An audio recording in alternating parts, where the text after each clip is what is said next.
अस्सलाम वालेकुम व्यूअर्स, कैसे हैं आप सब। मैं उम्मीद करती हूँ आप सब खैरियत से होंगे और अपनी ज़िंदगी को बहुत अच्छे तरीके से एंजॉय कर रहे होंगे। साथ ही साथ अल्लाह की दी हुई नेमतों, रहमतों और बरकतों से अपने दस्तरखानों की ज़ीनतों को भी खूब बढ़ा रहे होंगे। व्यूअर्स, आज जो मैं आपके लिए रेसिपी लेकर आई हूँ वो बहुत ही क्विक सी, आसान सी बनने वाली रेसिपी है और झटपट सी बनने वाली रेसिपी है। और वो रेसिपी है जलेबी की। जी, जलेबी जो कि होती टेढ़ी है और इसके लिए कोई बनाने में हार्ड एंड फास्ट रूल नहीं है। ये 5 to 10 मिनट्स में बनने वाली इजी सी रेसिपी लेकर आई हूँ आपके लिए। और करते हैं, सबसे पहले मैंने एक पैन लिया। पैन में 1 कप मैंने पानी डाला और 1 कप जो है रेगुलर चीनी जो घर में यूज़ करते हैं वो मैंने इसके अंदर ऐड कर दी। अब इन दोनों को जो है, चीनी को और पानी को मैंने मिक्स कर लिया है और फ्लेम जो है वो मेरा मीडियम है और मीडियम फ्लेम पे मैंने इसको जो है वो शुगर डिज़ोल्व होने तक कुक किया। ये देखें, चीनी में बॉयल आ गया है और बॉयल होने के बाद जो है इसी फ्लेम पे, मीडियम फ्लेम पे मैंने इसको तकरीबन 2 से 3 मिनट जो है शुगर को कुक किया मैंने। और इसको जो है आपने थिक नहीं करना है शुगर को बहुत ज़्यादा, कि ये ना हो कि थिक हो जाए आपकी शुगर और फिर जो है वो जलेबी जब इसके अंदर जाएगी तो वो बहुत हार्ड हो जाएगी। ठीक है, रनी रनी आपका ये जो है सिरप ये रहना चाहिए। और इसके बाद जो है मैंने हाफ़ लेमन लेके उसको कट किया, उसके बीज निकाल लिए और आधा नींबू इसके अंदर ऐड कर दिया ताकि इसकी क्रिस्टलाइजेशन जो है शुगर की वो नहीं हो। और इसको मैंने मिक्स कर दिया बहुत अच्छे तरीके से। ठीक है, आप भी इसको मिक्स कीजिएगा इसी तरह। और इसको जो है नीम गर्म होने के लिए अब आप छोड़ दें। नीम यानी कि अभी फुल गर्म है तो ये नीम गर्म जब होगा तो इसके अंदर हम अपनी जलेबियाँ जो है वो डिप करेंगे। सिर्फ नीम गर्म हो गया तो मैंने हाफ़ कैप जो है क्योरा बोतल का वो इसके अंदर जो ऐड कर दिया और मिक्स कर दिया। अब मैंने 1 कप मैदा लिया, इसको छान लिया। मैदे में मैंने 1/4 कप दही जो है घर का मैंने दही यूज़ किया है, पानी ज़्यादा ना हो। और इस दही को जो है इसके अंदर मिक्स कर लिया मैंने हल्का सा। और साथ में हाफ़ कप वाटर लेना है आपने ताकि हम इसका पेस्ट बना सकें।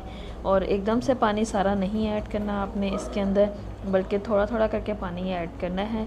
और इस तरह पेस्ट बनाना है कि ना तो ये ज़्यादा रनी हो और ना ही ज़्यादा ये थिक हो। ये बैटर रनी था। इसमें 2 टेबलस्पून मैदा ऐड किया मैंने और 1 टीस्पून बेकिंग पाउडर ऐड किया और इसमें हाफ़ टी स्पून जो है मैंने ज़रदा रंग ऐड किया। आप चाहें तो इसमें ऑरेंज कलर ऐड कर लें या रेड फूड कलर ऐड करके जलेबी को रंग दे सकते हैं। और इसको मैंने अच्छे तरीके से मिक्स कर लिया है।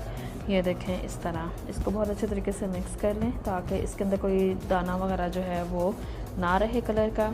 और बहुत अच्छे से हमारी जलेबी जो है वो फ्राई हो जब इसके ऊपर बड़ा खूबसूरत सा कलर है। अब एक कढ़ाई या पैन में जो है वो घी को गर्म करना है। ये घी में जलेबी बहुत अच्छी बनती है। बाज़ार का टेस्ट लेना है तो घी में बनाएं या हाफ़ क्वांटिटी घी, हाफ़ कप तेल जो है वो तकरीबन लेके तो फिर फ्राई करें।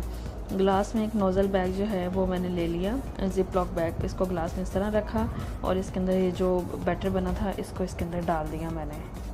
इसको ऊपर से मैंने लॉक कर दिया और इसकी इस तरह कोन बना के और यहाँ से एक सिरे से इसको मैंने जो है बारीक सा कट लगाया। मोटा कट ना लगाएगा, नहीं तो आपकी जलेबियाँ जो हैं वो मोटी बनेंगी। बारीक बनानी है तो बारीक सा कट लगाएगा। और जलेबी की तो बात ही होती है, वो होती टेढ़ी है, तो इसलिए इसको घी में आप जिस मर्ज़ी डिज़ाइन से फ्राई करें, डज़न्ट मैटर। और ये जलेबी की मैंने शेप दी है और एक साइड से ये कुक होने पे देखें बबल जो है वो लो हो जाएंगे और जलेबी जो है वो ऊपर आ जाएगी घी में। और इसकी साइड जो है फिर आपने टर्न कर देनी है इस तरह, क्योंकि क्रिस्पीनेस जो होगा ना वो जब आप टर्न करेंगे आपको पता चल जाएगा कि ये सॉफ्ट नहीं है, थोड़ी सी हार्ड होगी, तो इसकी साइड चेंज कर देनी है। और दोनों तरफ से पकने के बाद ये देखें इसके ऊपर इस तरह सा खूबसूरत सा कलर आ गया। कलर आने के बाद इसको जो है शीरे के अंदर जो है वो डिप करना है। अभी मैंने प्लेट में रख दी है और इसको मैं शीरे में डिप करती हूँ। ये देखें, इस तरह ये शीरा है और इसके अंदर जो है वो डिप कर देनी है आपने। 30 सेकंड के लिए जो है जलेबी को शीरे के अंदर डिप करना है और 15 सेकंड के बाद इसकी साइड चेंज कर देनी है। 30 सेकंड्स होने के बाद इस तरह आपने एक प्लेट में निकाल लेना है। इसी तरह आपने जो है जलेबियाँ सारी फ्राई कर लेनी हैं। फ्राई करने के बाद आपने उनको बारी बारी शीरे में डिप करना है और इस तरह अलहदा प्लेट में निकालते जाना है। ये देखें जी, हमारी मज़ेदार सी क्रिस्पी सी 5 मिनट्स में रेडी होने वाली जलेबियाँ जो हैं वो तैयार हो गई हैं। सिर्फ फ्राई करने पे टाइम लगता है, बाकी तो फटाफट ये रेडी हो जाता है इसका बैटर। और ये बहुत क्रिस्पी बनी है, बहुत अच्छी बनी है। आप भी ज़रूर ट्राई कीजिएगा। मुझे कमेंट सेक्शन में ज़रूर बताइएगा कि कैसी लगी आपको रेसिपी। इसके साथ ही अपनी होस्ट शाइजी को इजाज़त दें। अपनी दुआ में याद रखिएगा। नेक्स्ट वीडियो आने तक अल्लाह हाफिज़। Take care, bye bye.